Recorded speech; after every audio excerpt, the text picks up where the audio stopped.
policía aquí presentes. Igualmente a todos ustedes, amigas y amigos, compañeras y compañeras, mi saludo fraternal.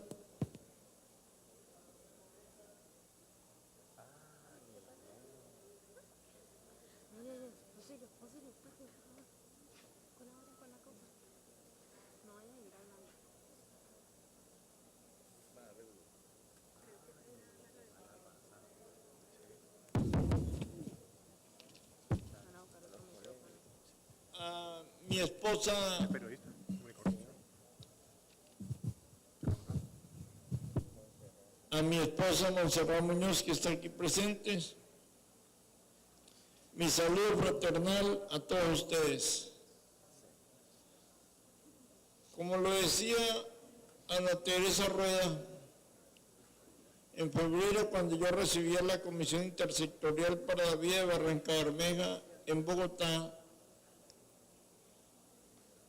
después de dialogar con ellos, de escucharlos, hice un compromiso. Les dije, vea, yo les garantizo que hagamos el 5 de mayo, lunes 5 de mayo, un diálogo social sobre estos temas en Barranca Bermeja. Eso sí, le dije, muchachos y muchachas, les pongo unas condiciones. Tenemos que invitar al señor alcalde, al señor gobernador, al señor obispo, a los diferentes sectores del Magdalena Medio, encabezado por los alcaldes y las alcaldesas. Aprovecho que sea algún alcalde o alcaldesa de otro municipio, pues los saludo. Y hagamos una cosa muy amplia. Como lo dijo el padre Eduardo Díaz, que yo comparto plenamente, no se trata de un diálogo de yo con yo. No se trata de que nos digamos lo que nuestros castos oídos quieren escuchar, no se trata de eso. Se trata de que podamos incidir. Y entonces yo le dije, vea, convocamos ese diálogo para el 5 de mayo. Claro, en ese momento yo ya había aceptado ser embajador de Colombia en Brasil. Les dije, yo estoy regresando de Brasil el 1 o 2 de mayo y les garantizo que voy a dar el 5 de mayo. Y bueno, aquí he venido a cumplir. Ya no soy embajador de Colombia en Brasil, pero de todas maneras vine a cumplir con el compromiso. ¿Por qué lo hicimos? Es bueno saber por qué lo hicimos. Lo hicimos por lo siguiente, porque yo ahora estoy muy preocupado de cómo logramos fortalecer esta mesa, cómo logramos que esta mesa se fortalezca. Yo conozco hace muchos años esta mesa intersectorial por la vida de Barranca Bermeja. Sé que ha hecho un papel importante en defensa de los derechos de las personas de esta región. Ha hecho un papel importante por los derechos humanos. A veces es probable que diga cosas que a algunos gobernantes o al gobierno nacional no les guste escuchar. Es probable. Pero no se trata de decirnos las cosas que queremos escuchar, sino cómo sentimos los temas. Y también reconocer los avances. Lo segundo que yo quería decirles, entonces yo he venido hoy es para que consolidemos la mesa intersectorial en un propósito, y permítanme, tómenlo como una sugerencia, en el propósito de las víctimas, hoy representadas por muchas personas aquí desplazadas, y las víctimas de la violencia. Esto que dijo el señor alcalde de Barranca, hay que recogerlo por la vía positiva. Esta ciudad y toda esta región del Magdalena Medio ha sido una de las regiones más azotadas por la violencia. Hay muchas víctimas de la violencia. Hay muchos familiares de gente que ha sido asesinada, secuestrada, desaparecida. Y por lo tanto, víctimas de la violencia tenemos en esta región, incluyendo pues la población desplazada. Yo creo que la mesa debe especializarse en este tema de la restitución de las víctimas de la violencia, de la reparación a las víctimas de la violencia. Y el segundo tema es el tema de los derechos humanos. Claro, los derechos humanos es el derecho de la gente a vivir, como lo dijo el reverendo padre Eduardo, a vivir decentemente, a vivir tranquilamente, en paz, en bienestar. Esos son los derechos humanos. Entonces, el propósito de mi visita es contribuir a consolidar esta mesa intersectorial. Y en segundo lugar, contribuir a que haya un diálogo de la mesa con los gobernantes locales, con las autoridades militares y de policía y con los gobernantes regionales. Porque perderíamos el tiempo si no establecemos ese diálogo con los gobernantes. Es probable que algunas veces tengamos diferencias con los gobernantes, es apenas natural, pero es que los gobernantes en Colombia, los locales y regionales, no han sido escogidos a dedo, ni el gobierno nacional, ha sido elegido por la población. Y por lo tanto, nos guste o no nos guste, hoy tenemos un presidente de la República, tenemos un gobernador y tenemos un alcalde aquí en Barranca. Y yo creo que por más diferencias que tengamos, tenemos que dialogar. Dialogando entre diferentes, como lo dijo el reverendo padre, dialogando entre diferentes y ayudando para que esos diferentes puedan cambiar positivamente. Uno no dialoga para no incidir, uno dialoga para incidir, para construir acuerdos. Y yo le consulté al señor alcalde, claro, por más vicepresidente de la República, yo tengo que entender que la primera autoridad aquí es el alcalde Elkin. Yo ahorita le consulté, le dije, ve alcalde, puedo decir lo siguiente, que además de esa oficina que usted tiene de paz, de la convivencia pacífica, le agreguemos también lo de las víctimas y los derechos humanos. Y separe eso, alcalde, de la Secretaría de Gobierno. Es que cuando los servidores públicos tienen tantas funciones, al final terminan no haciendo nada. Hay que especializar más a los servidores públicos. Tómenlo como un consejo, señor alcalde.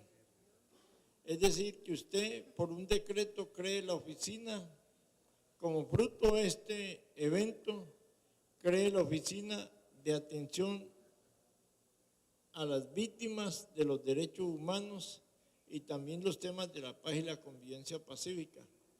Y claro, fortalezca esa oficina, sin necesidad de ponerse que llevar un proyecto de acuerdo del Consejo Municipal. Eso lo puede hacer usted por un simple decreto. Y yo le pediría, señor alcalde, como le sugerí, que lo primero es que como fruto de este evento usted reciba la comisión intersectorial y los escuche, que este documento que nos acaba de presentar Ana Teresa Rueda, la alcaldía y la gobernación lo analicen detenidamente. Yo me comprometo aquí, Ana Teresa, de mandar ese documento con una nota remisoria de la vicepresidencia al señor ministro del Interior, al señor presidente de la República y a la directora del Programa Presidencial para los Derechos Humanos. ¿Para qué? Para que lo tengan como referente importante, no para que lo echen al cesto de la basura, ni mucho menos, para que lo analicen, que hay unos reclamos, y hay un dicho popular que dice, cuando el río suena, piedras trae. Por lo tanto, yo hago ese compromiso y me gustaría que como fruto de este evento se fortaleciera un diálogo de la alcaldía con la comisión intersectorial y se fortaleciera un diálogo de la gobernación, señora secretaria de gobierno, con la comisión intersectorial y que surgiera la oficina de atención a las víctimas, a los derechos humanos y también en los temas de paz y los temas de la convivencia pacífica. Ahora quisiera decir lo siguiente, para que las mesas que van a trabajar lo tengan en cuenta. Primero, ¿por qué luchamos por la paz? Luchamos por la paz no para estar a la moda, no, luchamos por la paz porque la violencia no ha servido para nada en nuestro país. El principal enemigo del desarrollo económico, del desarrollo sostenible de las ciudades, incluyendo Barranca Bermeja, el principal enemigo de la convivencia pacífica, del bienestar social, de la tranquilidad ha sido la violencia. La violencia que han ejercido los grupos armados ilegales. Yo creo que la existencia de la guerrilla no ha dado frutos en nuestro país, para la democracia y para el bienestar. No hay un solo hecho en nuestro país que podamos decir, vea, esto es fruto a la acción de la guerrilla en Colombia, o esto es fruto a la acción de los paramilitares, o de las bandas armadas ilegales, o del narcotráfico. La violencia no ha traído sino problemas a nuestro país. E incluso la violencia ha terminado siendo el principal aliado de los enemigos de la convivencia pacífica, de los cambios democráticos y de los derechos humanos en nuestro país. Por eso yo me uno a las voces que aquí se han dicho que en los diálogos del gobierno nacional con la guerrilla de las FARC en La Habana esperamos resultados, no palabras de paz, sino hechos de paz. Hechos de paz es lo que esperamos. Hay mucha palabrería en torno a la paz, pero hay pocos hechos de paz. Mire, yo creo que la guerrilla de las FARC, como la guerrilla del Ejército de Liberación Nacional, podían decir públicamente, sin pedirle permiso a nadie, ni a los voceros del gobierno, a nadie le podía pedir, no necesitan pedirle permiso a nadie, de decir públicamente, vea, a partir de hoy cesamos el secuestro en Colombia y ponemos en libertad a todos los secuestrados sin condiciones, porque no hay secuestro de primera categoría y secuestro de segunda categoría. El secuestro es malo, violenta la dignidad de las personas. Segundo, yo creo que la guerrilla se podía comprometer a cesar la práctica criminal de las minas antipersonas y a facilitar el desminado de algunas regiones agrarias del país. Creo igualmente que la guerrilla se podía comprometer a cesar el reclutamiento forzado de menores de 18 años y a facilitar la desvinculación de menores de la guerrilla colombiana. Y se podía comprometer a cesar todos los hechos de violencia contra la infraestructura económica y social del país y contra el derecho de la población a vivir en paz y en tranquilidad. Eso lo puede hacer la guerrilla de las FARC y lo puede hacer la guerrilla del Ejército de Liberación Nacional. Y en una relación de derechos y deberes, la población de Colombia, sin pedirle permiso al gobierno nacional, puede exigirle a la guerrilla compromisos mínimos humanitarios. Eso no es estar contra la paz, eso es estar por la paz. Porque si la guerrilla se compromete con esos mínimos humanitarios, el gobierno nacional también debería comprometerse con los mínimos humanitarios. Por ejemplo, el gobierno nacional se puede comprometer a respetar la integridad física de los guerrilleros, estén donde estén, que se comprometan con los mínimos humanitarios. Nadie entendería que un guerrillero que diga, bueno, vamos a cesar el secuestro, vamos a cesar las minas, vamos a poner en libertad a los menores de edad que se han vinculado a este conflicto, a la guerrilla. Nadie entendería que entonces fuéramos a buscar a esos guerrilleros o guerrilleras para molestarle la vida, para meterlos presos o para matarlos. Nadie entendería eso, ni un loco. Y entonces yo creo que el gobierno se puede comprometer a eso sin perder nada. Que qué horror, señor gobierno, que usted le está respetando la vida a esos miserables guerrilleros. Pues es mejor tener guerrilleros respetando a la población civil que disparando o pensando en cosas malas. Segundo, yo creo que el gobierno se puede comprometer también en unos mínimos humanitarios, conjuntamente con los gobiernos locales y regionales, a invertir más socialmente. Vea, es que en Colombia, entre los recursos nacionales, los locales y regionales, podemos acabar el analfabetismo en nuestro país y podemos lograr que todos los menores de 25 años vayan al estudio y podemos lograr que todos los hospitales estén abiertos, porque claro, uno lo que no entiende es que a veces la corrupción y la politiquería terminen quitándole plática a la inversión social. Y entonces yo creo que entre una política de derechos humanos está también el de pedirle al gobierno nacional, a los gobiernos locales y regionales, necesitamos invertir más en la educación y en la salud. Y lo otro es que yo creo que el gobierno también debería enviar un mensaje en los mínimos humanitarios, el respeto integral de los derechos humanos, incluyendo a las personas que están privadas de la libertad, incluyendo guerrilleros o guerrilleras que están privadas de la libertad, para que ellos tengan el debido proceso y puedan encontrar un mecanismo de defenderse y demostrar también de que tienen el derecho a la libertad. Todas las personas que están privadas de la libertad hay que respetar los derechos humanos, incluyendo la gente de la guerrilla, de los paramilitares, de los grupos armados ilegales. Y si están condenados, algún día van a salir libres, porque es mejor tener gente en libertad y no en prisiones. Y lo otro que puede hacer el gobierno también dentro de los mínimos humanitarios es fortalecer el diálogo social y el respeto integral de los derechos humanos.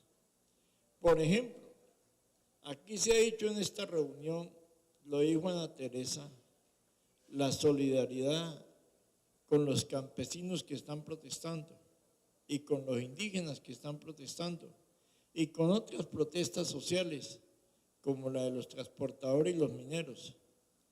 Yo lo digo aquí públicamente, lo digo porque ya lo he dicho y lo escribí además. Yo creo que el gobierno debe dialogar con ellos como lo está haciendo. Creo que lo mejor que puede hacer el gobierno nacional, el señor ministro del Interior y el señor ministro de Agricultura es dialogar con los campesinos. Porque no podemos entender ni podemos aceptar, lo digo yo como vicepresidente de la República, que con los campesinos que están protestando seamos más exigentes que con los guerrilleros que están disparando. Eso no lo podemos aceptar. Y yo creo que, claro, César Pachón es diferente al ministro de Agricultura. Él piensa diferente al ministro de Agricultura, el señor ministro del Interior, y piensa diferente al presidente de la República. Y él tiene derechos, el derecho de ser candidato a lo que le dé la gana. Quiere ser candidato a la presidencia, pues que sea candidato a la presidencia de la República. Es que nosotros no podemos seguir con el cuento que este dirigente social tiene que pensar igual que yo o tiene que comportarse como monjita de la caridad. No, él representa a los campesinos. Y en Colombia, en el campo, hay mucha miseria y mucha pobreza, y eso genera inconformidades. La gente lo que quiere es vivir decentemente, vivir bien. La gente que vive en el campo quiere tener esa educación, salud, agua potable, vivienda, trabajito. Y entonces, yo quiero reiterarles aquí esta reunión, que yo como vicepresidente de la República, claro, a solicitud de César Pachón y de los demás compañeros y compañeras campesinos, ellos me pidieron el jueves que yo intermediara. Y yo llamé al señor ministro del Interior y le dije, ministro, dialogue con ellos, converse con ellos. Y estuve tratando de llamar al ministro de Agricultura, no pude hablar con él. Pero yo no soy el jefe de él es el presidente de la República. Pero a mí me parece muy importante el diálogo que ayer reiniciaron en Bogotá. Y yo estoy porque ese diálogo pueda construir acuerdos. Y vuelvo y le repito, lo reitero, No podemos exigirle más a los campesinos que están protestando que a los guerrilleros que están disparando, porque no lo entiende absolutamente nadie. En otras palabras, no puede ser que en Colombia sea más fácil dialogar con los ilegales que con los legales. No puede ser.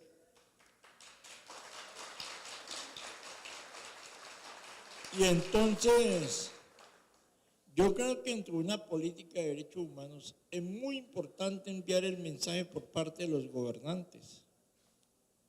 Señora secretaria de gobierno, señor alcalde, es que con los legales, el señor que esté en una organización campesina, una organización de indígenas, de afrodescendientes, de pescadores, o un sindicato, o tiene un organismo de derechos humanos, pues hay que dialogar con ellos.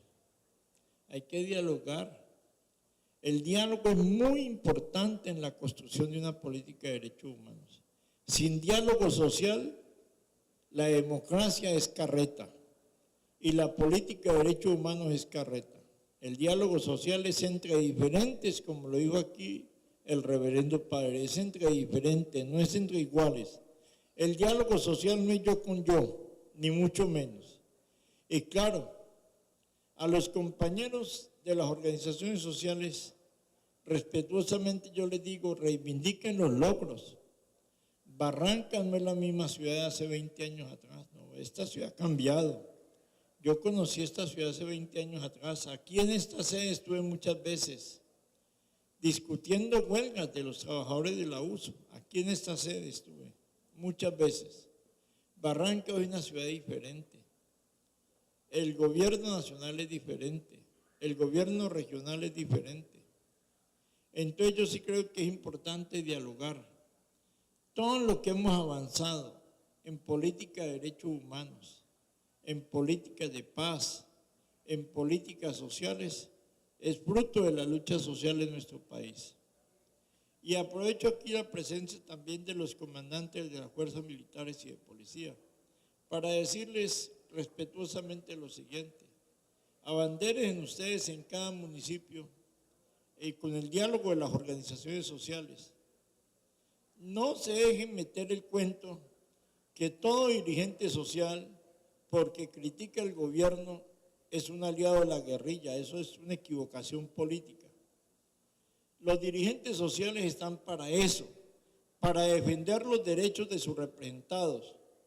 Si la gente tiene hambre, si no tiene educación, si no tiene trabajo, pues el dirigente social no puede estar echándole loas al gobernante. El dirigente social dice las cosas y a veces las dice con su lenguaje, a su manera.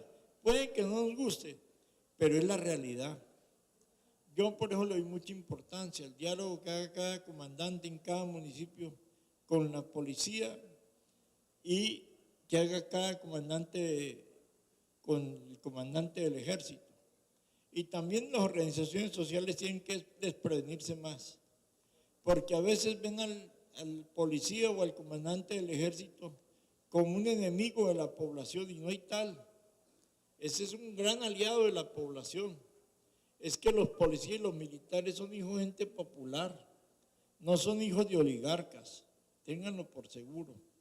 Ustedes encuentran muchos policías y muchos soldados oficiales que son hijos de gente más arrancada que nosotros y por lo tanto es gente también de un origen popular con el cual hay que conversar. Falta más diálogo en nuestro país. El día que dialoguemos más, que conversemos más, nos vamos a entender mejor y podemos llegar a la conclusión que tenemos propósitos comunes y que podemos trabajar por esos propósitos comunes. Ahora yo quiero manifestarles unas preocupaciones que tengo personalmente. Este gobierno ya se acabó, compañeras y compañeros. Este gobierno va hasta el 7 de agosto del 2014. O sea, quien les habla, el 8 de agosto ya no será vicepresidente de la República. Será Angelino Garzón, común y corriente. Y por lo tanto, pero la vida continúa. La vida continúa. ¿Yo qué le pediría a esta reunión?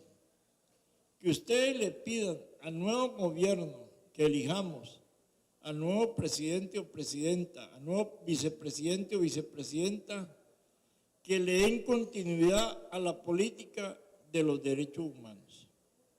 La política de los derechos humanos hace parte del presente y del futuro de Colombia. Eso es inagotable. Y que le den continuidad a la política del diálogo social. Sería un error político, como yo se lo he dicho al presidente Juan Manuel Santos, sería un error político grave para Colombia pasar la política de derechos humanos a un segundo plano. Yo creo que, y los invito a ustedes, amigas y amigos, a hacer de la política de los derechos humanos una bandera fundamental.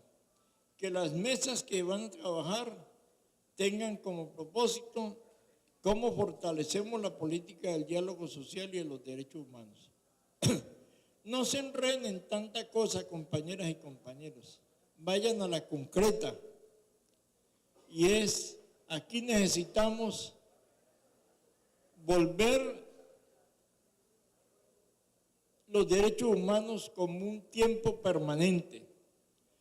Estamos en el tiempo de los derechos humanos y los derechos humanos no se pueden sustraer del diálogo social.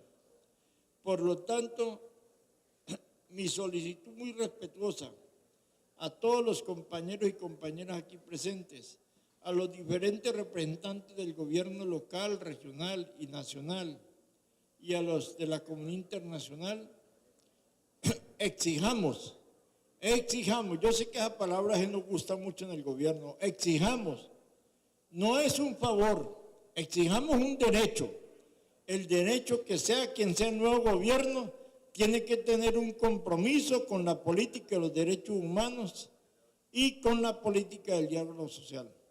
Yo coincido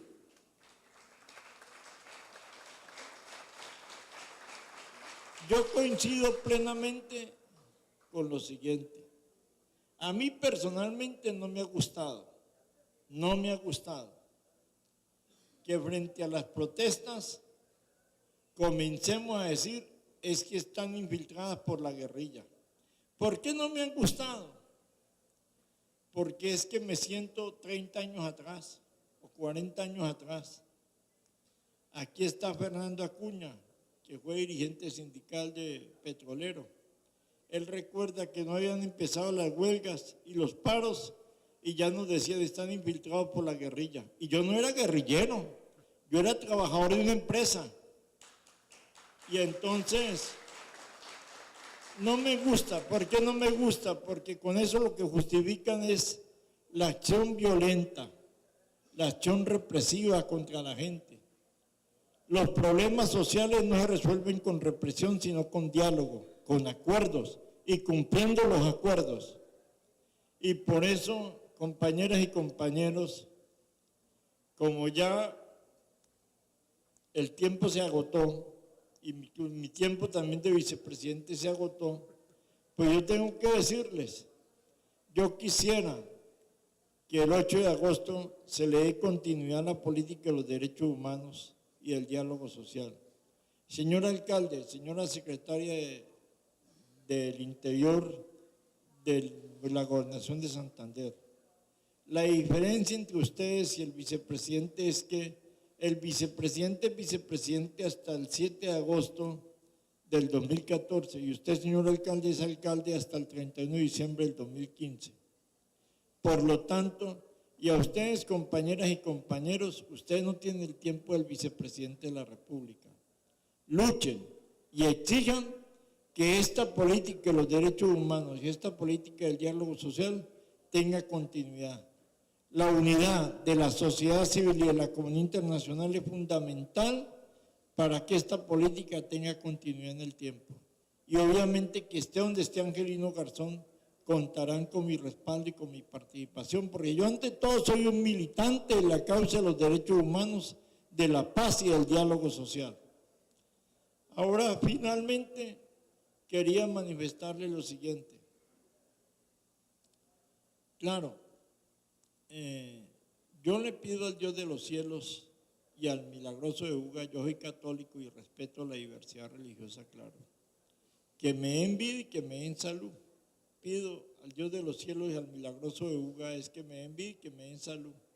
He dicho públicamente que si el Dios de los cielos y el Milagroso de Buga me dan vida y me dan salud, el 14 de mayo del año 2015 tomaré una decisión. Ese es un jueves 14 de mayo del 2015. Tomaré una decisión. Si soy candidato a la alcaldía de Bogotá o a la alcaldía de Cali, o no soy candidato a nada, que es lo que quiere mi mujer, Montserrat Muñoz. Y lo digo aquí delante de ella, claro. Ella me ha dicho, Angelino, déjate de molestar tanto con candidaturas, que el derecho al descanso también hace parte de los derechos humanos. Y entonces, si el Dios de los cielos me da vida y la población me respalda, y mañana soy alcalde de Cali, Bogotá, ténganlo por seguro que allí haré de la causa de los derechos humanos y el diálogo social un propósito fundamental de gobierno, porque yo creo que todo gobernante, sea del centro, de la derecha o de la izquierda, puede gobernar mejor si en el centro de su actividad está el diálogo social, los derechos humanos, es decir, el derecho de la población a vivir mejor, empezando por los niños y las niñas. Muchas gracias.